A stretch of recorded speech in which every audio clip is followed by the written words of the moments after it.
করাচিতে 90 যাত্রী ও ক্রু নিয়ে পিআই এর বিমান বিধ্বস্ত। প্রতিদিনই রেকর্ড ভাঙছে করোনায় মৃত্যুর সংখ্যা, আজ মৃত্যু 24 জনের। ঈদে ঘরে থাকার পরামর্শ র্যাব প্রধানের।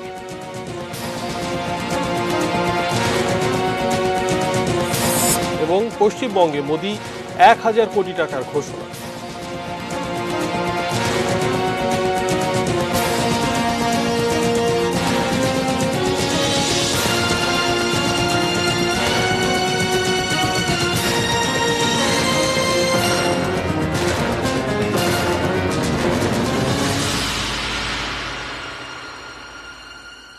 দেখছেন এটিএন নিউজ অ্যাট 8-এ আপনাদের সবাইকে আমন্ত্রণ জানাচ্ছি। আমি শাইখুল মাশাইখ। প্রিমিয়ার 7 সংবাদ শিরোনাম শুনছিলেন। VSL angle channel HB VSL Bikrampur steel limited. Corona মহামারীর এই দুঃসময়ে কর্তব্য পালন করে যাচ্ছেন নিষ্ঠাবান অনেক চিকিৎসক। সীমিত জনবল ও সুযোগ সুবিধার মধ্যেই আর্তপীড়িতের প্রতি তাঁরা বাড়িয়েছেন গভীর মমতার হাত। তাদের প্রতি এটিএন নিউজের ভালোবাসাময় আয়োজন। Thank you doctor. সাথে থাকছে দি একমি ল্যাবরেটরিজ লিমিটেড।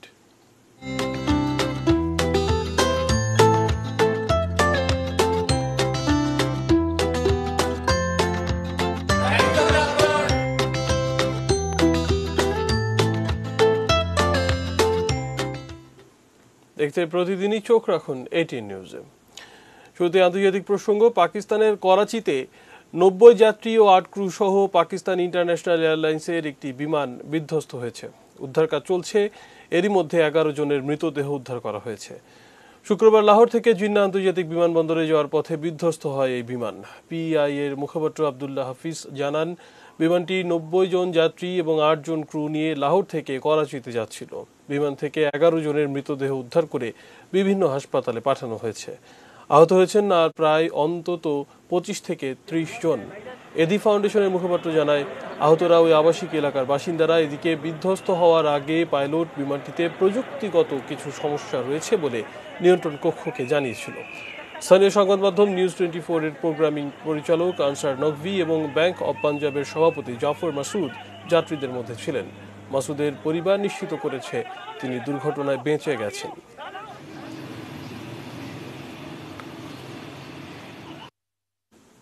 এবারে worldometers.info অনুসারে বিশ্বের সবশেষ করোনা পরিস্থিতি।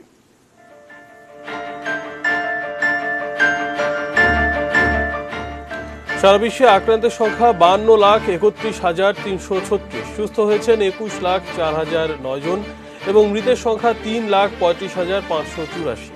বাংলাদেশে আক্রান্তের সংখ্যা 30,205। সুস্থ হয়েছেন 6,190 জন এবং এ পর্যন্ত মৃতের সংখ্যা 432।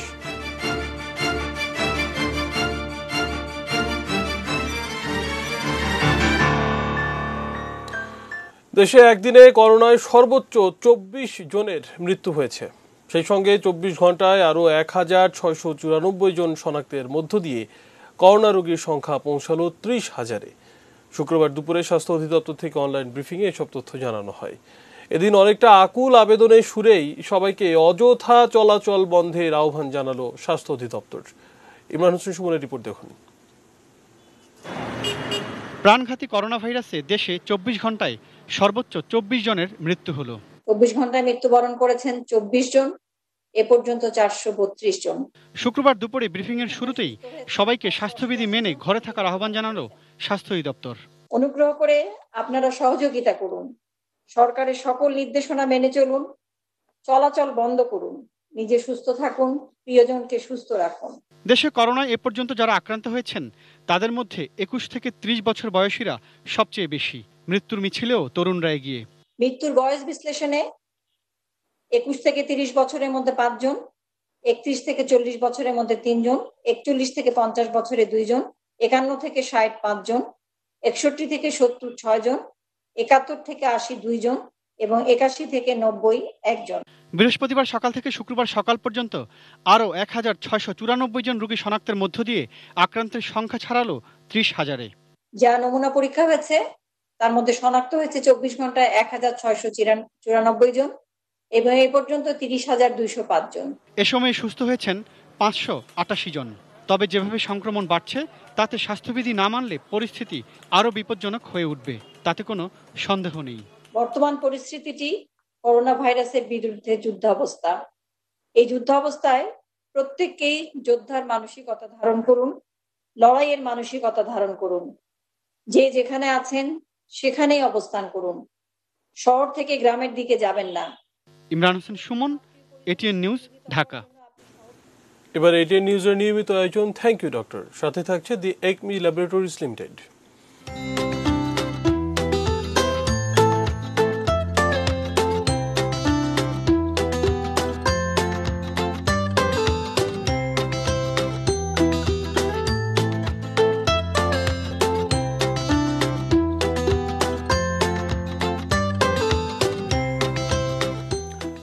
এবারের ঈদটা চিকিৎসক, নার্স ও স্বাস্থ্যকর্মীদের কাছে মানুষের জীবন বাঁচানোর ঈদ।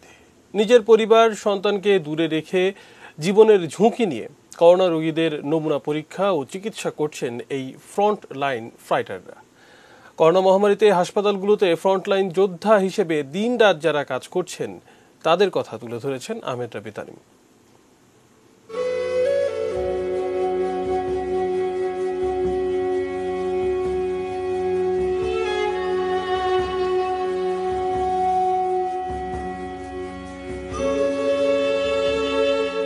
দিন দিন দীর্ঘায়িত হচ্ছে হাসপাতালে মানুষের এই অপেক্ষার সারি।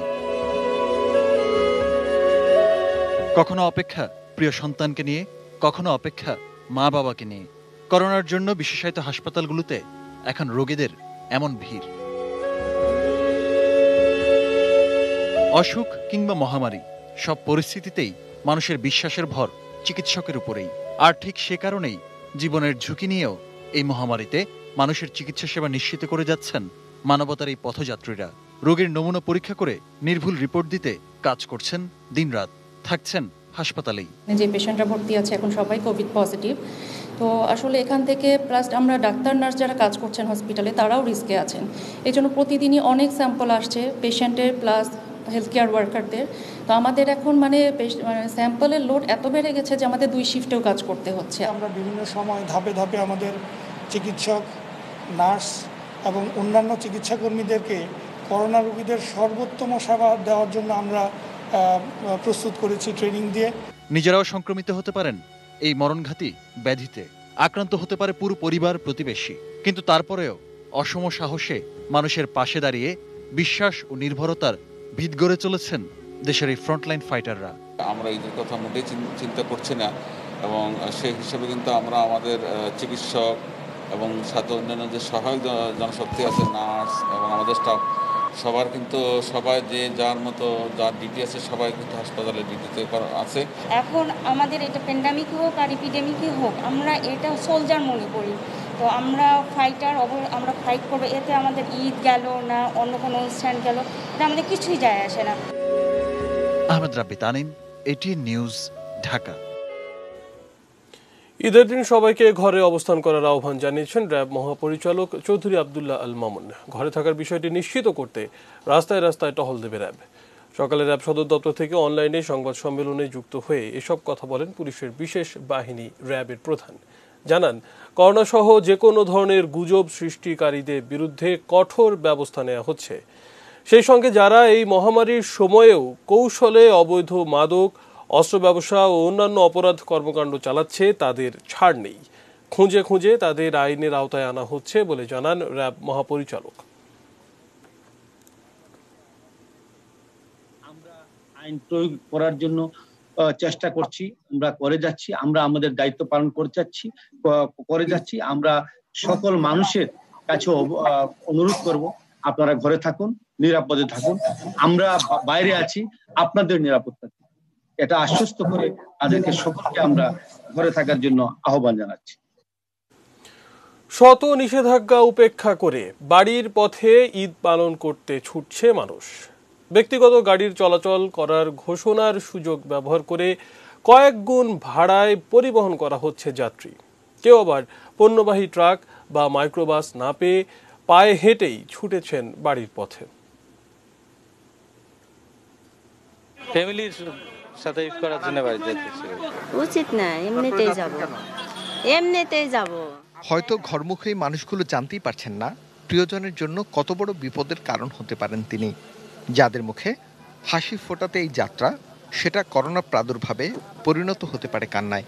করোনার ঝুঁকির পরও তাদের হুঁশ নেই, বাড়ি যেতেই হবে। সতর্ক আছি মানে আমি সেফেই চলতেছি, চলবো। পাশের লোকটার distance, social distance 6 foot 3 foot থাকার কথা আছে। যাতে হচ্ছে এখন পরিবেশ পরিস্থিতি। আমরা বাসায় ছিলাম, কালকে ঘোষণা পাইলাম যে নাকি ব্যক্তিগত যে গাড়িগুলো এগুলো চলবে, এই জন্য ব্যক্তিগত গাড়ি চলবে। এটা কি ব্যক্তিগত গাড়ি না, ব্যক্তিগত বলতে মাইক্রো প্রাইভেট কার এগুলো যাবে। দিনাজপুর যাইতে কত 600-700 টাকা লাগে, সেই জায়গায় 2,500 টাকা নিচ্ছে। গণপরিবহন বন্ধের পাশাপাশি আইনশৃঙ্খলা বাহিনী কঠোর অবস্থানে থাকলেও কৌশল অবলম্বন করে যাচ্ছে মানুষ। গাবতলী থেকে ভেঙে ভেঙে অনেকে ছুটছেন বাড়ির পথে। সুইচ গেটটা আছে আশুলিয়ার তাইছে বাইফেলের এই নবীনগর। কোনোভাবে ঠেকান যাচ্ছে, কেবা করে ঠেকাবে না, এখানে পুলিশ আটকা রাখিছে, আবার এখানে নাইবে আবার আরেক জায়গায় চলে যাচ্ছে। আমার মেজো ভাই অ্যাক্সিডেন্ট করছে তো রাজশাহী মেডিকেলে, তাই জরুরি যাওয়া লাগবে। কেউ আবার পণ্যবাহী ট্রাক পেলেই উঠে পড়ছেন।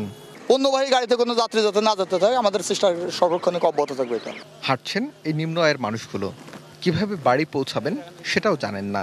শুধু জানেন ঢাকায় খাবার কিছু নেই, টাকাও ফুরিয়ে গেছে। দেশে গেলে বাবা মা না হোক যেভাবে হোক খাওয়াবে, তাছাড়া তো আমাকে উপায় নাই। আর এখানে বসে থাকলে কে খাওয়াবে? 1.5 মাস বসেছিলাম, 1.5 মাস থেকে বসে খাওয়ান যায় না। পরে বাইরে থেকে টাকাটা খাইছি, টাকা শেষ, সব শেষ। এখন চালি ছিল, চালবে কি বিক্রি করে আসতেছে। আমরা গাড়ি ঘোড়া বন্ধ, হাইটেই যাই। রংপুর পর্যন্ত হেঁটে যাবেন? যাবো, যাওয়ান যাবো। কত কিলোমিটার? 22 কিলোমিটার মনে হয়। করোনার ভয়াবহ বিপর্যয় থেকে রক্ষা পেতে যে কোনো মূল্যে স্বাস্থ্যবিধি মানতে হবে সবাইকে। Arif Hossain, ATN news, Dhaka. আমপানে বিধ্বস্ত পশ্চিমবঙ্গ পরিদর্শন করেছেন ভারতের প্রধানমন্ত্রী নরেন্দ্র মোদী। পরিস্থিতি মোকাবেলায় প্রাথমিকভাবে 1,000 কোটি টাকা দেওয়ার কথাও জানিয়েছেন তিনি। শফিকুল হকের রিপোর্ট। সুপার সাইক্লোন আমপানে যেন এক বিধ্বস্ত জনপদে পরিণত হয়েছে ভারতের পশ্চিমবঙ্গ। কলকাতা সহ 2 চব্বিশ পরগনা এবং আরও অনেক এলাকা কার্যত ধ্বংসস্তূপে পরিণত হয়েছে কয়েক ঘন্টার ঝড়ে। রাজ্য জুড়ে এখন পর্যন্ত 80 জনের মৃত্যুর খবর পাওয়া গেছে। কলকাতায় নিহত হয়েছেন 19 জন। ধ্বংসযজ্ঞের অবস্থা এমনই যে ঝড় থামতেই রাজ্যে আসতে হলো ভারতের প্রধানমন্ত্রী নরেন্দ্র মোদীকে। শুক্রবার সকালে দমদম বিমানবন্দরে পৌঁছান তিনি। দমদম একদিন আগেও ছিল পানির নিচে। সামাজিক দূরত্ব বজায় রেখেই তাকে বিমানবন্দরে স্বাগত জানান পশ্চিমবঙ্গের মুখ্যমন্ত্রী মমতা ব্যানার্জি। সেখান থেকেই হেলিকপ্টারে করে বিধ্বস্ত এলাকা পরিদর্শনে যান তারা। 1 ঘন্টার সফরে 2 চব্বিশ পরগনা, গোসাবা, সুন্দরবন, মেদিনীপুর ঘুরে বসিরহাটে নামেন মোদী। মুখ্যমন্ত্রী মমতা ব্যানার্জি তো আগেই কেন্দ্রের সহায়তা চেয়ে রেখেছিলেন। পরিস্থিতি দেখে কেন্দ্রীয় তহবিল থেকে তাৎক্ষণিক 1,000 কোটি টাকা বরাদ্দ দেন নরেন্দ্র মোদী। आप इस संकट से बाहर निकले, इसके लिए मैं पूरी तरह आपके साथ रहूंगा। মমতা ব্যানার্জি বলেছেন যে উনি কোনো ডিমান্ড করছেন না কোনো টাকা, বাট রিকোয়েস্ট করছেন। ওনার ধারণা যে প্রায় 1 লক্ষ কোটি টাকার ক্ষতি হয়েছে। এখন এই 1,000 কোটি টাকা যেটা কেন্দ্র সরকারের থেকে দেওয়া হয়েছে, সেটা কোনো অ্যাডভান্স না সেটা প্যাকেজ, তা নিয়ে কোনো ক্ল্যারিফিকেশন আমাদের চিফ মিনিস্টারের কাছে নেই, তাই উনি এখনো এটা নিয়ে কিছু বলেননি। ক্ষয়ক্ষতির বিস্তারিত হিসেব করার পর কেন্দ্রীয় সরকার আবারও অর্থ সহায়তা দেবে রাজ্য সরকারকে। মোদীর আশ্বাস, পুরো দেশ পশ্চিমবঙ্গের সঙ্গে আছে। শফিকুল হক, এটিএন নিউজ। সময় হলো বাজিদ ইসলাম বিরতি নেবার, এরপর আরো জানিয়ে ফিরব।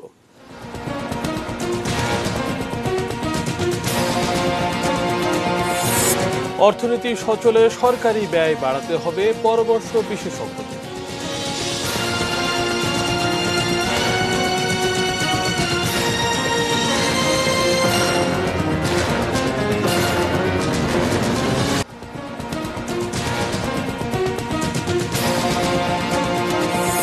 করাচিতে 90 যাত্রী ও ক্রু নিয়ে পিআইএর বিমান বিধ্বস্ত। প্রতিদিনই রেকর্ড ভাঙছে করোনায় মৃত্যুর সংখ্যা, আজ মৃত্যু 24 জনের। ঈদে ঘরে থাকার পরামর্শ র্যাব প্রধানের।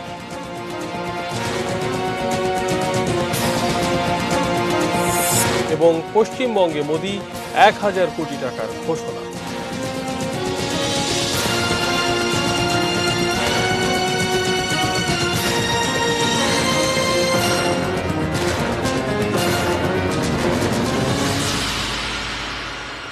বিরতির পর আবার আমন্ত্রণ জানাচ্ছি নিউজ@8-এ। ধন্যবাদ আমাদের সঙ্গে থাকার জন্য। প্রিমিয়ার 7 সংবাদ শিরোনাম শুনছিলেন।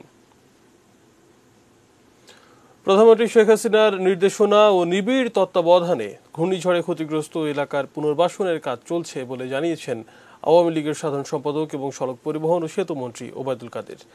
আজ স্বেচ্ছাসেবক লীগ ও ছাত্রলীগের উদ্যোগে ঢাকা বিশ্ববিদ্যালয়ের মধুর ক্যান্টিনে অসহায় মানুষদের মাঝে ঈদ সামগ্রী বিতরণ অনুষ্ঠানের আগে ভিডিও কনফারেন্সে যুক্ত হয়ে এসব কথা বলেন তিনি। প্রধানমন্ত্রী নির্দেশনা ও নিবিড় তত্ত্বাবধানে চলছে ঘূর্ণিঝড়ে ক্ষতিগ্রস্ত এলাকার পুনর্বাসন। সশস্ত্র বাহিনী, বিশেষ করে সেনা, নৌ বিমান বাহিনী উপযুক্ত এলাকা ত্রাণ তৎপরতা, পুনর্বাসন, চিকিৎসা সহায়তা দিয়ে যাচ্ছে এবং বেড়িবাঁধ মেরামতি কাজ করছে। পাশাপাশি পুলিশ ও অন্যান্য সামাজিক স্বেচ্ছাসেবক সংগঠনগুলো একযোগে কাজ করে চলছে। দাতা দেশগুলো রোহিঙ্গাদের জায়গা না দিয়ে শুধু উপদেশ দেয় বললেন পররাষ্ট্রমন্ত্রী A.K. আব্দুল মোমেন। শুক্রবার নিজ বাসায় সাংবাদিকদের কথা বলেন তিনি। বলেন, ভাষান্তরে গেলে রোহিঙ্গারা স্বাভাবিক জীবন পাবে। একটা রেসপন্সিবিলিটি আছে তারাও। আর রোহিঙ্গা আমাদের একা সমস্যা, এটা বিশ্বের সমস্যা। আমাদের এই কোস্টাল লিটারাল কান্ট্রিগুলো এদের নিতে পারেন, কিংবা অন্যরাও নিতে পারেন। বড় বড় যারা মাতব্বর, যারা সারা দেশ আমাদের উপদেশ দেন, আদেশ করেন, তিনারা নিতে, তাদের জায়গার কোনো অভাব নাই। আমরা যদি দাসানচুরি নিয়ে যাই, এখানে 3 বেলা তারা খায়, আর কোনো কাজ করার কোনো উপায় নেই, আর গাছপালা সব কেটে ফেলে। This the only thing they do. আর অকাম কুকাম করে। ওখানে গেলে তারা রাখাইনে যে কাজটা করতো, ফিশিং করতো, এগ্রিকালচার করতো, they can do some economic activity. সেখানে তারা মাছ ধরতে পারবে, তারা গরু চড়াতে পারবে, তারা আপনার ভেড়া কিংবা এই যে খাসি পালন করতে পারবে, মুরগি করতে পারবে, হাঁস করতে পারবে। অনেক ইকোনমিক অ্যাক্টিভিটির স্কোপ আছে। আপনার গার্মেন্ট করতে পারবে, অনেক কিছু করতে পারবে। খোলামেলা জায়গা, নাইস জায়গা। করোনার আর্থিক ক্ষতি কাটিয়ে অর্থনীতিকে পুনরায় সচল করতে সরকারি ব্যয় বাড়ানোর পরামর্শ দিচ্ছেন অর্থনীতিবিদরা। কিন্তু বাড়তি খরচের যোগান দিতে যেয়ে বাজেটের যে টান পড়বে তা কিভাবে সামাল দেবে সরকার? বিস্তারিত মফিদুল তপু রিপোর্টে। পৃথিবীর অনুপাত পৃথিবীর অন্যান্য উন্নয়নশীল দেশের তুলনায় অনেক নিচে। কে কত বড় বাজেট দিলেন, কোন বাজেটে কোন খাত বেশি গুরুত্ব পেয়েছে, বাজেট প্রণয়নের ক্ষেত্রে অর্থমন্ত্রী ভেদে এমন নানা বৈচিত্র্য ও প্রতিযোগিতা থাকলেও ঘাটতির আকার নির্ধারণে এখন পর্যন্ত দেশের সবকজন অর্থমন্ত্রী একটি নীতিই দারুণভাবে অনুসরণ করেছেন। বাজেটের আকার যেমনই হোক না কেন, তাতে ঘাটতি থাকবে 5% মধ্যেই। নির্দিষ্টকরণ বিল 2019। কিন্তু এবার আর 5% গোল্ডেন রেশিও বজায় রাখতে পারছেন না অর্থমন্ত্রী। করোনার ধাক্কায় কুপোকাত দেশের অর্থনীতি। আমাদের রাজস্ব আদায় খুবই কম হয়ে থাকে এবং যেটা লক্ষ্যমাত্রা থাকে তার চাইতেও আমরা অনেক কম আদায় করে থাকি এবং এই বছরে ব্যবসা বাণিজ্য খারাপ থাকার কারণে রাজস্ব আদায়, কর আদায় ইত্যাদি আরো কম হবে। গতানুগতিক সময়ে যে আমরা 4 থেকে 5%-এর মতো বাজেট ডেফিসিট থাকে, সেটা বেড়ে 8 থেকে 10% হতে পারে। কর্মহীন দরিদ্র মানুষের মুখে খাবারের যোগান দিতে এবং চিকিৎসা ব্যবস্থা ঢেলে সাজাতে খরচ হচ্ছে দেদারসে। চলতি অর্থ বছরের বাজেট ঘাটতি ধরা হয়েছিল 1,45,380 কোটি টাকা। সেখানে করোনার কারণে ঘাটতি বাড়ছে আরো 30,000 কোটি টাকা। এই ব্যয়টা উৎপাদনশীল কর্মকাণ্ডে এবং মানুষের কর্মসংস্থানের জন্য, আয়ের জন্য করতে পারি, তাহলে আমরা অর্থনৈতিক যে গতিময়তাটা সেটা আবার ফিরে পাবো। তখন আমাদের এই বাজেট ঘাটতিটা পুষিয়ে আনাটা কোনো সমস্যা হবে না। যদি আমরা অর্থটা সুচারুভাবে ব্যবহার করতে না পারি তাহলেই হবে চিন্তার বিষয়, তখনই বাজেট ঘাটতি একটা বোঝা হয়ে দাঁড়ায়। এত সব খরচের অর্থ যোগান হবে কোথা থেকে? অর্থনীতিবিদরা বলছেন, অভ্যন্তরীণ উৎস থেকে সরকার ইতিমধ্যেই যে ঋণ নিয়েছে তার ধকল সামলানোই কঠিন হয়ে পড়েছে দেশের ব্যাংক খাতের জন্য। আর করোনার কারণে ভাটা পড়েছে সঞ্চয়পত্র বিক্রিতেও। বাস্তবতাটা হচ্ছে যে ব্যাংকিং খাত থেকে সরকার টাকা নেবে এবং এই মুহূর্তে যে ডিপ্রেসড একটা প্রাইভেট সেক্টর ইনভেস্টমেন্টের যে অবস্থা আমরা দেখছি, তাতে ব্যাংকিং খাত থেকে যদি সরকার টাকা নেয় এবং সেটা যদি যথাযথ ব্যবহার করে, আমি তার খুব বেশি রকম সমস্যা দেখছি না। যে সরকারের যে অপ্রয়োজনীয় যে খরচগুলো আছে সেগুলোকে যত কমানো যাবে এবং বিভিন্ন এই মুহূর্তে ওরকম প্রায়োরিটি নেই সেরকম প্রকল্পগুলোকে যদি এই মুহূর্তে স্থগিত করা যায় তাহলে কিন্তু বাজেট ডেফিসিটের উপরে যে প্রেশারটা সেটা কিন্তু অনেকটা কমে আসবে। অর্থমন্ত্রীর আশা আন্তর্জাতিক বিভিন্ন সংস্থা থেকে $450 কোটি বেশি ঋণ পাওয়ার। তবে শেষ পর্যন্ত কত টাকা ঋণ পাওয়া যাবে তা অবশ্য আলাদা বিষয়। এই ঋণগুলো যাতে স্বল্প সুদে এবং কিছু ইজি টার্মসে ঋণ দেওয়া যায় সেই ব্যাপারে এক ধরনের একটা নেগোসিয়েশন করা দরকার। করোনা পরবর্তীকালে কাজ হারানো মানুষের কর্মসংস্থান তৈরি করতেও বাড়াতে হবে সরকারি উন্নয়ন প্রকল্প ভিত্তিক ব্যয়। সব মিলিয়ে অর্থমন্ত্রীর কাঁধে দায়িত্ব এখন খরচের খাতা ব্যবস্থাপনার। আর তা করতে যে শেষ পর্যন্ত টাকা ছাপানোর পথে সরকারকে যেতেই হবে বলে মনে করছেন বিশেষজ্ঞরা। Mofidul Topu, ATN news, Dhaka. Corona সহ সকল দুর্যোগ থেকে বিশ্ববাসীর মুক্তি কামনায় মোনাজাত করা হলো জুমাতুল বিদায়। স্বাস্থ্যবিধি মানার চেষ্টা দেখা গেছে মসজিদগুলোতে, অবশ্য নিজেরাও বলছেন করোনা সংক্রমণ এড়াতে আরও সতর্কতার দরকার। বিস্তারিত জানাচ্ছেন সাজিদা সুইটি।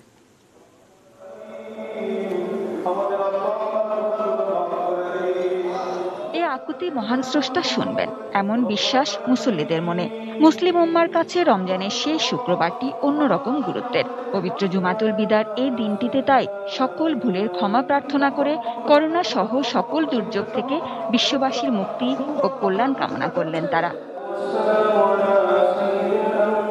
বিশ্ব মুসলিমের কাছে সপ্তাহের অন্য দিনের চেয়ে শুক্রবারের মর্যাদা বেশি। রহমত, মাগফিরাত ও নাজাতের সওগাত নিয়ে আসা রমজান মাসের শুক্রবারগুলোর মর্যাদা আরো বেশি। আর জুমাতুল বিদা মানে আরো একটি বছরের ব্যবধানে আসবে এমন দিন, তাই আবেগটা অন্যরকম। আল্লাহ যেন করোনা মুক্ত করে দেয়, এটা সবার জন্যই এখানে আসা। ঈদুল ফিতর থেকে শুরু করে সমস্ত দিনগুলো যেন আল্লাহ আমাদেরকে ভালোভাবে কাটবার তৌফিক দান করে। সাইক্লোনের যে ক্ষতি হয়েছে, যারা ক্ষতিগ্রস্ত তারা যেন এই ক্ষতিটা কাটিয়ে উঠতে পারেন, সেজন্য আমরা দোয়া করছি। যে কোনো জমায়েত করোনা সংক্রমণের ঝুঁকি বাড়ায়, তাই উপাসনালয়েও ভিড় বন্ধের নির্দেশনা ছিল। কিন্তু এক পর্যায়ে স্বাস্থ্যবিধি মানার বাধ্যবাধকতা নিয়ে নতুন নির্দেশনা আসে। সামাজিক দূরত্ব বজায় রাখা, যার যার জায়নামাজ সঙ্গে আনা এবং সবাইকে অবশ্যই মাস্ক পরার কথা বলে দেওয়া ছিল, যদিও কাঙ্ক্ষিত মাত্রায় হয়নি সেসব কিছু পালন।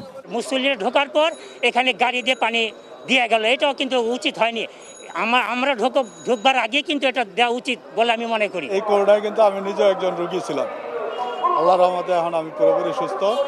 পরিচ্ছন্নতা তদারকিতে মসজিদ কর্তৃপক্ষের সঙ্গে ছিল ইসলামিক ফাউন্ডেশনের উদ্যোগ। মসজিদের কার্পেট সরিয়ে মেঝে পরিষ্কার রাখা, জীবাণুনাশক চেম্বার, হাত ধোয়ার ব্যবস্থা এবং আগত সবার তাপমাত্রা মাপা হয়। ভিতরে ইনশাআল্লাহ এভরিথিং ওকে, বাইরে হয়তো গেটে অনেক মানুষের একটু জটলা আছে। ধর্ম মন্ত্রণালয় থেকে যে সার্কুলার জারি করা হয়েছে মসজিদে নামাজ আদায়ের বিষয়, আমরা ওই হিসাবে মসজিদকে জীবাণুনাশক দিয়ে পরিষ্কার পরিচ্ছন্ন করে নামাজের উপযোগী করে আমরা তৈরি করেছি। বছর গড়িয়ে আবার আসবে পবিত্র এদিন, কিন্তু সেই পর্যন্ত কারো কোনো অপূরণীয় ক্ষতি যেন না হয়, করোনার ছোবলে আর যেন একটি প্রাণও না ঝরে, এমন প্রার্থনা সকল ধর্মপ্রাণের মনে। Sajida Sweety, ATN news, Dhaka. এবার সোশ্যাল ইসলামী ব্যাংক লিমিটেড বাণিজ্য সংবাদ।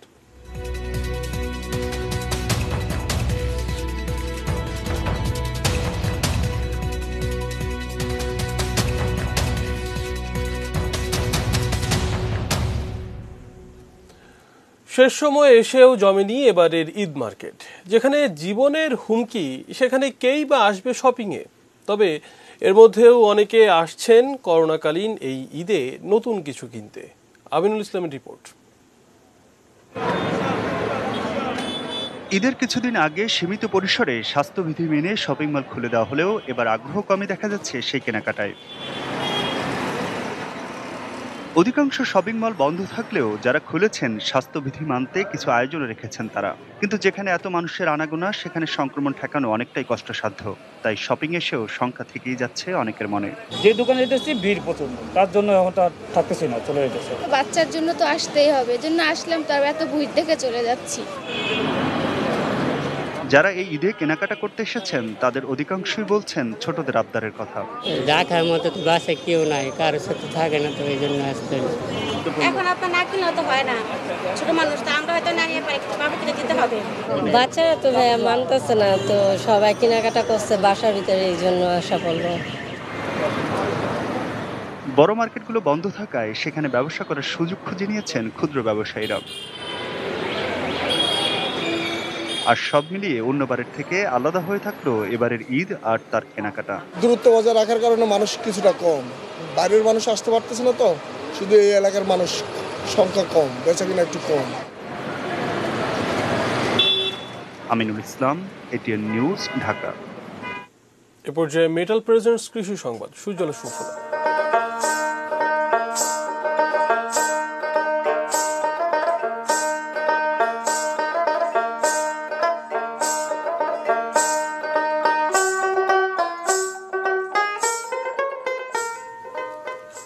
ঘূর্ণিঝড় আম্পানের প্রভাবে নওগাঁয় আমের ক্ষয়ক্ষতি হয়েছে প্রায় 600 কোটি টাকার।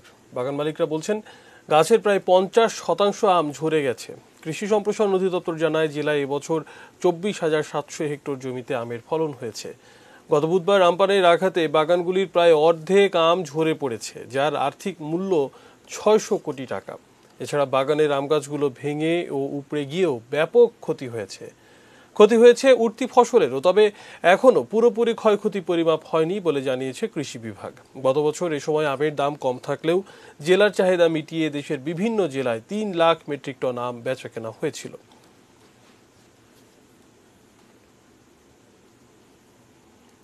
সময় হলো আরো একবার বাজিদ ইসলামের বিরতি নেবার, এরপর আরো যা থাকে। খাশোগি হত্যাকারীদের ক্ষমা করে দিল তার পরিবার।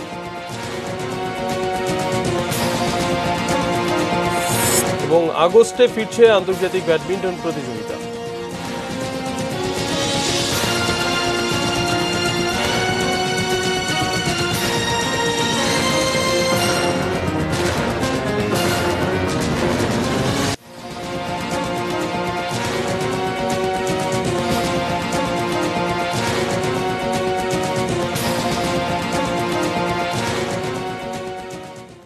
বিরতির পর আবার আমন্ত্রণ জানাচ্ছি নিউজ@8-এ। ধন্যবাদ আমাদের সঙ্গে থাকার জন্য।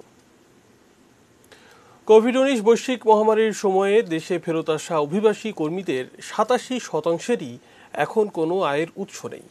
বেসরকারি সংস্থা ব্র্যাকের অভিবাসন কর্মসূচির বিদেশ ফেরত অভিবাসী কর্মীদের জীবন ও জীবিকার উপর কোভিড-19 মহামারীর প্রভাব শীর্ষক জরিপে এসব তথ্য উঠে এসেছে। বিশ্বব্যাপী করোনা সংক্রমণ শুরুর পর ফেরত এসেছেন এমন 558 জন প্রবাসী কর্মীর সঙ্গে কথা বলে জরিপটি পরিচালনা করা হয়। এর মধ্যে 86% ফিরেছেন মার্চে। জরিপে অংশগ্রহণকারীদের 45% এসেছেন মধ্যপ্রাচ্যের দেশ সৌদি আরব, সংযুক্ত আরব আমিরাত, কাতার, বাহরাইন, ওমান এবং কুয়েত থেকে। বাকিরা মালয়েশিয়া, সিঙ্গাপুর, ইতালি, মালদ্বীপ সহ বিভিন্ন দেশ থেকে ফিরেছেন। নিজের সঞ্চয় দিয়ে 3 মাস বা তার বেশি সময় চলতে পারবেন এমন সংখ্যা 33%। 52% বলছেন তাদের জরুরি ভিত্তিতে আর্থিক সহায়তা প্রয়োজন। 10% জানান নিত্য প্রয়োজনীয় খরচ মেটাতে এরই মধ্যে তারা ঋণ গ্রহণ করেছেন। কোকা-কোলা ও তার পার্টনার কেয়ার বাংলাদেশ যৌথভাবে দেশের সুবিধাবঞ্চিত 50,000-এরও বেশি মানুষের মাঝে বিনামূল্যে 1 মাসের খাদ্য সামগ্রী বিতরণ শুরু করেছে। কোকা-কোলা বাংলাদেশ ঢাকা, গাজীপুর, ময়মনসিংহ ও কুমিল্লা সহ অন্যান্য করোনা আক্রান্ত এলাকাগুলোতে ত্রাণ সহায়তা দিচ্ছে। ত্রাণ কার্যক্রমের দ্বিতীয় দিনে ঢাকা, গাজীপুর ও ময়মনসিংহের 3000 পরিবারকে এই সহায়তা দেওয়া হয়েছে। অনুষ্ঠানে যুব ও ক্রীড়া প্রতিমন্ত্রী জাহিদ হাসান রাসেল, গাজীপুর সিটির মেয়র জাহাঙ্গীর আলম অংশ নেন। এছাড়া স্থানীয় সংসদ সদস্য করিম উদ্দিন আহমেদ ছাড়াও উপস্থিত ছিলেন উপজেলা নির্বাহী কর্মকর্তা মাসুদ কামাল চৌধুরী এবং কোকা কোলার হবির বাড়ি প্লান্টের মানব সম্পদ বিভাগের প্রধান কাজী মোহাম্মদ আরিফ মঈনুদ্দিন।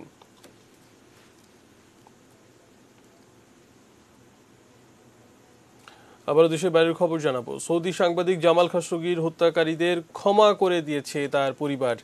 এক টুইট বার্তায় তার পুত্র সালাহ বলেন, মহিমান্বিত এই মাসের এই মহিমান্বিত রজনীতে ক্ষমা করে দেয়া হলো তার পিতার হত্যাকারীদের, কারণ পবিত্র কোরআনে আল্লাহ বলেছেন যে ক্ষমা করে দেয় আল্লাহ তাকে পুরস্কৃত করেন। সালাহ বলেন, আল্লাহর পক্ষ থেকে পুরস্কারের আশায় শহীদ সাংবাদিক খাশোগির সন্তানরা তার হত্যাকারীদের ক্ষমা করল।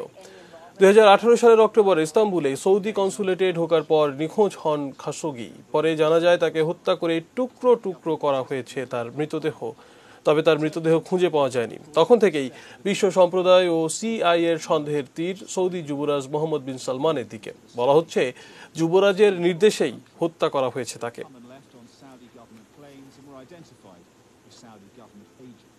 এবারে ক্লেমন স্পোর্টস নিউজ।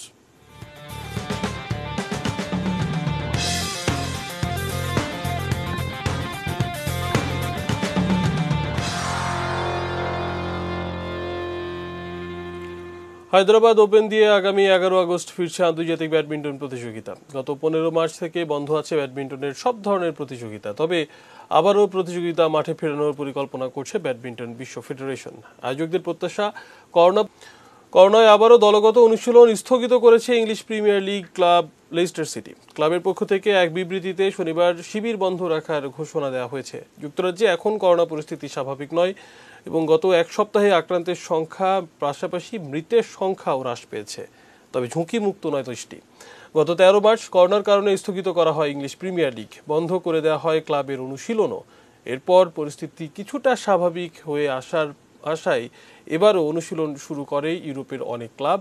সেই হিসেবে শিবিরে যোগ দিয়েছিল লেস্টারের সদস্যরা। তবে এর দুদিন পরই আবারও অনুশীলন বন্ধ রাখার সিদ্ধান্ত নিল ইংলিশ ক্লাবটি।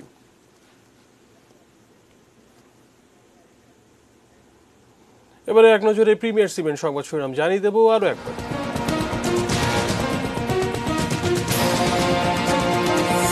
করাচিতে 90 যাত্রী ও ক্রু নিয়ে পিআই এর বিমান বিধ্বস্ত। প্রতিদিনই রেকর্ড ভাঙছে করোনায় মৃত্যুর সংখ্যা, আজ মৃত্যু 24 জনের। ঈদে ঘরে থাকার পরামর্শ র্যাব প্রধানের।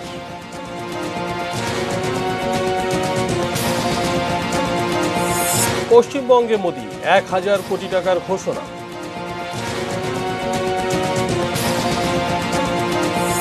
অর্থনীতি সচলে সরকারি ব্যয় বাড়াতে হবে, পরামর্শ বিশেষজ্ঞদের। আশোকির হত্যাকারীদের ক্ষমা করে দিল তার পরিবার।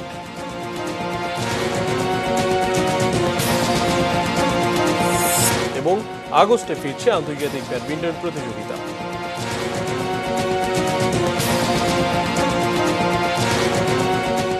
এই ছিল নিউজ এট 8। সঙ্গে থাকুন, দেখতে থাকুন ATN নিউজ। ATN নিউজে ব্রেকিং নিউজ আপনার মোবাইলে পেতে টাইপ করুন START স্পেস AN এবং পাঠিয়ে দিন 5959 নম্বরে।